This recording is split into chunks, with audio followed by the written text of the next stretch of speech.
Hi, thank you for joining me on Afterthoughts. My name is Tabitha Fellman, and I'm one of the pastors here at the Cambridge Vineyard. And I just want to unpack a little further from Sunday's message the distinction between guilt consciousness and a guilty conscience. And when I was praying about what to share with you guys, that's what the Lord brought to mind. So guilt consciousness is an awareness of your state of being with the world around you. And in lieu of Sunday's message, it was more about understanding that God has a standard for what makes one guilty. And only by his standard can we be defined. Guilty conscience, however, is something that invokes emotion, and it raises us up to a state, or lowers us down to a state, actually, of an awareness of less than, and almost overwhelmed with this sense of, let's say, condemnation, this sense of, I am myself a wrong thing. I am myself wrong at the core.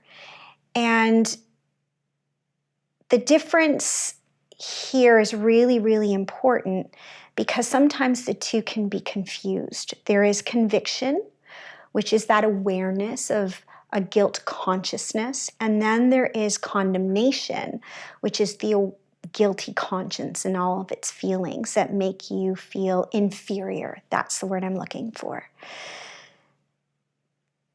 The Lord said that the guilty conscience and guilt consciousness are both two things that can cause the faithful heart to diminish or to move forward, to actively live its life. And so what I'd like you to understand is that in guilt consciousness, and both for the guilty conscience, the Lord himself made a way to cover all of that. And the best scripture that the Lord led me to unpack this is found in Isaiah 40.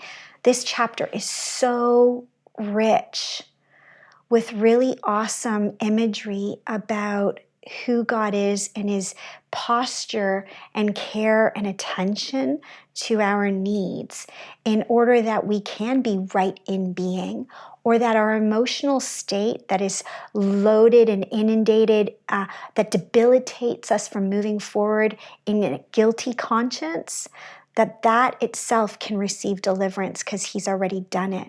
And this is what he says. Comfort my people, says our God. Speak tenderly to Jerusalem. Just remember I said Jerusalem actually means the teaching of peace. So speak tenderly, teaching of peace, and announce to her that her time of forced labor is over.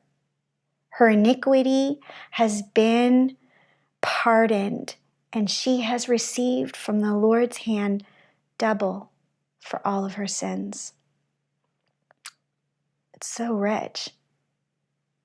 That forced labor is that master that tells us that the value of our life is less than, and you find that in the guilty conscience. It is constantly tearing us down, doing a checklist of right and wrongs, a measurement, a scale of measuring that always finds us lacking. But God says this, I've delivered you from that master of guilty conscience, and I have pardoned your iniquity, your sin, that finding fault, and I've moved you into guilt awareness. Now, what's the treasure found in guilt awareness? When you take the invoked emotions of a guilty conscience and lay them down and overlay them with the awareness of guilt consciousness, where God himself says this defines guilt. And you see that in the emotional upheaval, unrest, that there's no fault that lies in guilt. we can come out from underneath guilty conscience. Knowing as believers, those of you who are believers, that the sacrifice of the Lord on our behalf and his shed blood and broken body to cover the need for that restoring peace or that shed blood to remove guilt, we know that we are found guiltless unless we intentionally choose to function in that. And as believers, we don't. We intentionally want to think about the things that are good and right and true. So knowing that God has covered all of these things and he calls us to function in a way that reflects the truth of what he's done for us, we move out of the system of guilt and therefore can take the guilty conscience, all of its thoughts, captive to what? The authority of Christ, where the shed blood has covered every action of guilt. I challenge you, if you are one, much like I was, that was covered and tripping over a guilty conscience, there is a treasure that I have found in relationship with the Lord that has moved me from that awareness in being to another awareness in being, and that is who he has created me to be. He says this to me. He calls me the daughter of his heart, and he tells me to come with that posture morning and night to him as he refreshes and speaks life to the one he loves.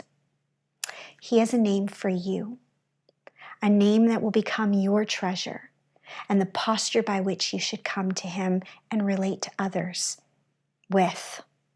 So I challenge you, spend some time in Isaiah 40. Check out his rich goodness, his kindness to us as the wonderful shepherd that leads us along the journey. Until next time, thanks for joining us.